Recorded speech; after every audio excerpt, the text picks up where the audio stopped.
Good morning. Donald Trump choosing the symbolic setting of Gettysburg, Pennsylvania this weekend to make his campaign's closing argument, calling it his contract with the American voter. The GOP nominee vowing his administration would hit the ground running on a number of issues, including new trade deals, enforcing immigration laws, and putting term limits on members of Congress.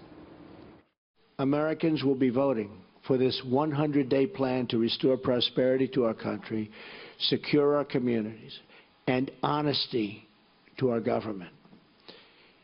This is my pledge to you. And if we follow these steps, we will once more have a government of, by, and for the people. Joining me right now to talk more about it is Sean Spicer. He is Communications Director for the Republican National Committee. Also joining me here on set, Ed Rollins is joining me right now, a former campaign manager for the Reagan-Bush ticket in '84, Chief Strategist, Great America PAC, Trump Super PAC. Good to see you both. Thank you so much for joining us, gentlemen. Sean, good to see you. Thanks so much for being here. Let me kick it off with the Gettysburg speech yesterday. How would you characterize it? What did you think? Well, it was a very detailed plan.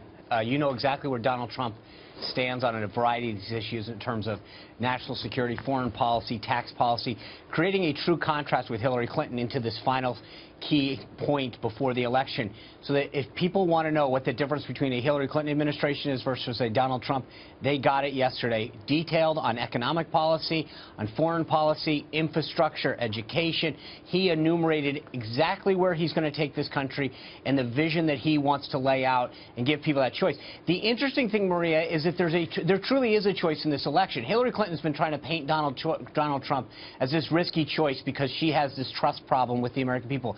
But if you look at Hillary Clinton's record, she's the one with a risky, detailed record, whether it was Libya or Syria or the failed Russian reset or her handling of classified information. It is her record that shows that there truly is a choice.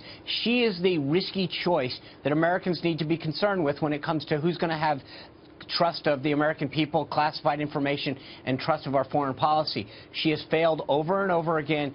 She is truly that risky choice as we head into this final stretch. Which is why Ed Rollins, he came out with details in terms of breaking the so-called corruption that he sees, and the fact that he came out with 28 specific things that he's going to do in that regard. This was the best speech he's given. Obviously, he got distracted by his attempts to go after the women who've accused him of things. He needs to just not get distracted. He needs to stay right focused on this message. He may pick different places to argue the different points, but it's a good comprehensive plan. In my sense, if he does nothing but talk about it for the next 10 days, he'll do much better than he is today in the polls, and certainly has a shot at winning it. Obviously, Sean is the key here. Sean's RNC and his colleagues there have a very, very big role in this campaign, and that's finding our voters and getting into the polls, and I think they'll do a superb job. What about that, Sean? Because even with just 2 weeks to go before this election, you don't have the high-profile names within the RNC out there like Paul Ryan, you know, and people are wondering if, in fact, this lack of unity actually hurts Trump. Well, obviously, as we continue to go into the final 16 days, we need every Republican on board. We need more independents. We need some more Democrats. I think we've assembled probably the most comprehensive ground game that any party's ever seen. If you look at where we are in returns, we're ahead of where we were right now in Florida. We're ahead in places compared to 4 years ago in Iowa, in Ohio, in Nevada.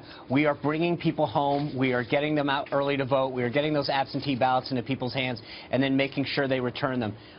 We've got our work cut out for us. There's no question about it. But we're going to keep working 24 hours a day for these final 16 days to make sure that we put that closing argument in front of people, that comprehensive list of issues that Donald Trump laid out yesterday. We need to keep talking about, making sure that contrast is well known, and that'll propel us to victory on November 8th. When you look at the electoral map, though, I mean, is it even possible that he could win, given the votes that you're expecting?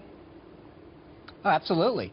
And I think that anyone who says that they can't really it's a shame on them, because the American people are ready for change. And I think that Hillary Clinton clearly epitomizes the status quo and the establishment. And her and Tim Kaine probably have more time in Washington than any candidates in recent history. So if people are ready for change, they can. And you look at states like Ohio, Florida, Nevada, New Hampshire, they're all in play. Iowa. We are continuing to see a path and a lean forward in the last few days, where all the polls are starting to shift back in Donald Trump's favor because people, I think, are finally ready for change, and they're going to get out there and vote. That's the thing, Ed. They're looking at this as a movement, not necessarily just for the man. Well, it is a movement, and I think what he has to talk about repeatedly is together we will change Washington. I'm happy to lead this revolution, but together I need a Senate, I need House members, I need a whole team here, and obviously I'm willing to put myself on the line to go do what you need to have done. You know, when you look at what's coming out of the Hillary Clinton campaign right now, Sean, it's almost like they're expecting that she's won this already. They're focused now on these down-ballot races. Let's go through some of those races. What are you looking at closest? Which races do you think are most important for the GOP to keep, whether it's the House or Senate? Well, I think we're going to do fine in the House. We've got a 30-seat majority there. I think we'll maintain that. Paul Ryan will be Speaker again in the Senate. Look, we've got a 4-seat majority there. We've got a lot of close races. But the difference between this cycle and past cycles is that every one of these individuals went in 2, 3, 4 years ago in some cases and has really been focused on their state, on a level of accomplishments, building a world-class campaign. So whether it's Pat Toomey in Pennsylvania, Rob Portman in Ohio, Marco Rubio in Florida, Joe Heck in Nevada, Kelly Ayotte in New Hampshire, every single one of them, sure, they've got a tough race, but they have gone out, talked about issues that are important to their state, put a world-class campaign together, raised the appropriate amount of money, and I think in every one of them, you start looking at the trend lines, and they're going to win. And so many of them, we know that they're not out there campaigning for Donald Trump. Well, Ed, is that the smart move? Well, the key thing at this point in time is there are going to be Trump voters out there that traditionally wouldn't vote for a Republican, and we've got to convince them that the team, again, is what's important. So you've got to make sure whoever you're turning out as Trump voters, which Sean and his team will do, that they're going to vote down the ticket, too. What is resonating mostly? Well, and that's the thing, is that one of the things that makes this cycle really unique is that almost every single Senate state is also a battleground state. So whether it's Iowa, New Hampshire, Pennsylvania, Florida, Ohio, Nevada, Pennsylvania, Wisconsin, they are all Senate states and battleground states. So when we go in, there is this unity of effort that is like nothing that's ever been seen before. So I know a lot of times the mainstream media likes to talk about disunity in the Republican Party, but Ed's absolutely right. When you go turn a voter out to vote early or absentee or even get them out on Election Day, you're turning that voter out to vote for the entire ticket. And it's not always 100%, but the reality is that whether you're running for the Senate or president, you get that we need every single Republican and right-leaning independent and even soft Democrats to come out and vote for our entire ticket. That's what we're focused on, and because the uniqueness of this cycle is such that you have all of these Senate battleground states being presidential battleground states, it actually makes a unity of effort and efficiency like nothing that we've ever seen before. And the voter turnout in terms of enthusiasm seems to be on the Republican side. It does, yes, absolutely.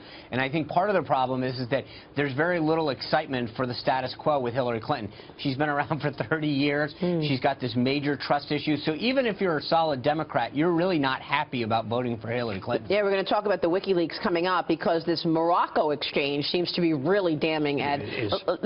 In terms of this Gettysburg speech yesterday, do you think it's too little too late? Do you think it resonated? I agree with you. It was probably his best speech yet. I think it's the right message. He's got to drive it. One speech doesn't ever do it. I mean, you literally have 6-7 days of big speeches here ahead.